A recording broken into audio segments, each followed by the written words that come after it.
It's a common sense recap of the big stories. It's Katz and Cosby on 77 WABC. Well, TGIF. Thank God it's Friday. What can I tell you? And it's going to be a hot weekend. It is going to be a hot, and by the way, we have a hot show, John. In the hundreds? Yeah, hundreds, and it feels like it. I want to tell everybody we have a hot show because we have Governor Doug Burgum of North Dakota, VP contender for Trump, coming in studio in a few minutes. So we're going to have a hot show, and we can't wait to ask him. Yeah, let's see what secrets we can get. Yeah, we'll get it out of him. We'll get it out of him, John. And if anyone will, we'll get it. We'll tickle him. We'll get it out of him. No, we have a great show. We have Al Dershowitz. Everybody's waiting to see what the Supreme Court is going to do. Doug Schoen, and we're going to ask him, you know what we're going to ask him? What are the real polls? Yeah. I mean, we get polls all over the place. Yeah, they are. Larry Kudlow, of course, will be on. General Tykett. We're falling behind on hypersonic weapons. Scary compared to Russia. China already has them. Yeah, scary, really. Well, China has them. Russia? And Russia. And Russia. By the time you say, oh crap, I'm not going to say. It's over. Your aircraft carrier is going down.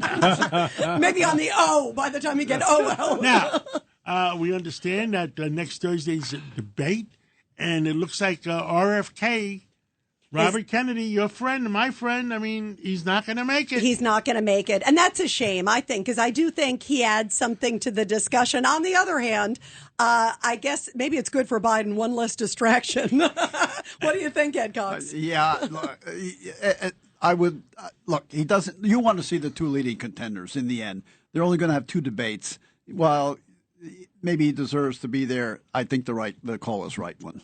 Judge Patterson? Judge. Yeah, Judge. I'm looking at Governor Patterson. I'm looking at you. Governor Weinberg, Judge Patterson. Thank you. You guys look familiar. It's a horse. It's a horse of a different color. It is. I appoint them. I don't take the judgment. Well, let's go to the governor since he appoints them. Go ahead, Gov. So I think the last time this happened was, of course, in 1992 with Ross Perot. But he had a real campaign. He had a real message. He had a sterling career as a businessman, and he may have caused President George Herbert Walker Bush to lose, but he was a legitimate person. Robert F. Kennedy is an absolute joke, and if you all listen to Sid in the morning, he goes far more than I do about what a jerk he is and how many times he has deliberately injected himself in situations. Oh my God! Wow, that's hard. Is that a quote? Let's send the quote out. Yeah. How do you really feel? John and Rita, if I may be heard on this issue. Oh, should we let him? All right, go ahead. All right. To me, it's very simple. It's a binary choice. If you vote for a third-party candidate, you're wasting your vote. This is the most important election of our lifetime. You have to vote for one of these two gentlemen, Trump or Biden. Don't waste your vote. Well, I think if Robert Kennedy was able to get 20%, if you were able to get 20% of the vote, 15 of the 20 would be President Biden's. No, I think 17 would come from Biden and 3 for Trump. Ross Perot actually had 27%. More revelations. No, Ross Perot got 19.4. In the end, but at one point he had 27%. Yeah, he did. He did. Bloomberg gave $20 million to President Biden. Yeah, wow. That is a lot of money to give to President Biden.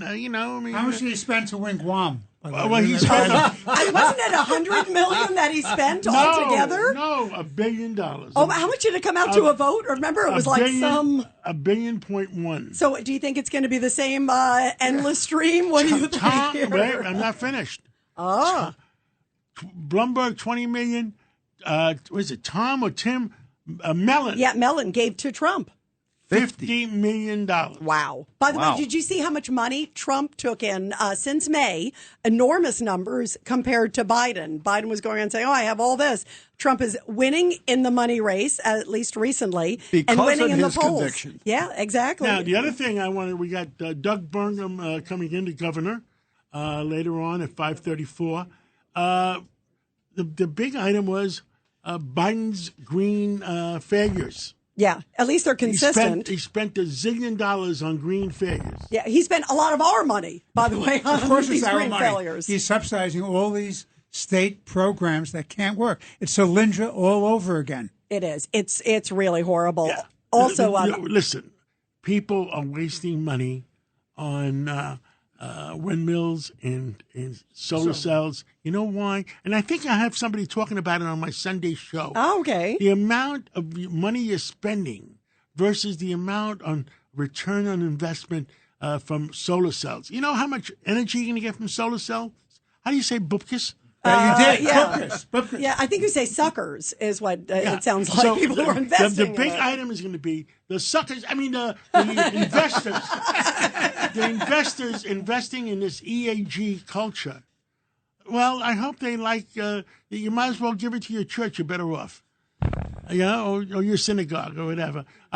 Do we have Alan Dershowitz on? We are working on Dershowitz. He has obviously a busy day, and the big thing we're going to be talking with him about, you guys, is Alvin Bragg giving these protesters a pass. These are the ones who barricaded themselves in at Hamilton Hall at Columbia University. They were holding people there. We had the janitor. Remember, we had somebody from the custodians were held hostage. Yes. And destroyed the property. And destroyed the property. And we're making threats to Jewish students also, guys. And for some reason, Alvin Bragg is deciding to drop charges against a whole bunch of them. Not all, but a whole bunch of them. And I say it's because their last name isn't President Trump. That's why. I mean, come on. This At least is crazy. they should be expelled, should they not? Yeah, and we haven't even heard that. You expect some of them were not even discipline? students. But you expect discipline from Columbia University? Well, I expect it from a district attorney who's doing their job. That's where I expect not it a from. progressive district attorney. Governor, what are your thoughts? I think it would have been better had he just brought these cases to trial, and if he loses, he loses. But at least he was trying to demonstrate that there are laws and they need to be followed, and when they're not followed, it needs to be addressed. Well said. And Governor, you've been on the road like crazy. What's coming up for you? Well, off to Wisconsin on tomorrow night. And looking forward to doing events there. But again, I think there's an opportunity for President Trump, Minnesota, Wisconsin, Michigan, all across. Again, the issues that President Trump is strong on, the border, inflation, interest rates, the economy, public safety, all these things, they touch everybody in every party. I mean, this is could be a historic win for President Trump. He could sweep all these states. Yeah, it's amazing. Virginia, potentially, maybe even being in play. We were talking earlier, New York, Ed, is some polls 8 points that Biden is ahead, but it was like 23 points before. I mean, all these signs are incredible. What are you feeling? Well, I think you can really feel it on the ground. I mean, the voter intensity, the voter enthusiasm that's there, is like I said, the coalition that's building is a party of common sense and the party of working America. You know, when you get 100,000 people at a rally, there isn't a single one of them there that's there to hoping their student loan's going to be forgiven. That's not why they're there. They're there because they're trying to make ends meet, food on the table, gas in the car, their electric bills. I mean, the crisis that Biden's creating around destabilizing our electric grid, it's coming in 2025. Biden blackouts and brownouts on a day like this. You got a day that this hot. Think about air conditioning not working, thinking about your TV not working. That's where we're headed because they're shutting down all this baseload electricity in the country, the climate extremists in his administration. And meanwhile, we're going to lose the AI war with China because China's building a new power plant every 2 weeks. And part of that is because you need so much power to power AI. We're leading in terms of innovation, but if we don't have the power, because the industry, the computing industry might need 10 times as much power as it used to. It used to be 1% of America's electricity. It could need 10% of America's electricity for us to be competitive in AI. AI will increase our GDP by 1.5 points. It'll help our productivity in this country, and it's going to be an AI arms race. And we might lose it because Joe Biden's killed our electric grid. Wow. And meanwhile, he's kept our border wide open. So many of these cases this week. And I know it's an issue real passionate with you, Governor. Well, every state's a border state. We are a border state, and we focus on the southern border. I've been down there more than Joe Biden, more than Vice President Harris. We've had troops down there almost continuously during Biden's administration. Every day it's underreported what's happening on that border. And you saw what's just happened in Ecuador. Maybe you heard that. I mean, the Chinese were coming from China to Ecuador. They could fly there with without even getting a visa. Then the next day they buy a ticket from Ecuador to one of the major metros on the border. So they'd go to Mexicali, Tijuana, or Nogales. And then they would, basically hire an Uber. They call them, coyotes. But some of these folks are just getting 10 people in a Suburban and get someone to drive them to a hole in the wall. They're walking through with a roller bags and neck pillows. They just left China 2 days ago. Well, Ecuador shuts down the visa process because they're getting overrun with all the Chinese. And then 24 hours later, guess what? Ecuador's electrical grid, boom, out the whole country. 18 million people without power. You think that's not a Chinese cyber attack? So, I mean, this is we have to be play smarter. I mean, we're in a Cold War with China. We're in a cyber war with China.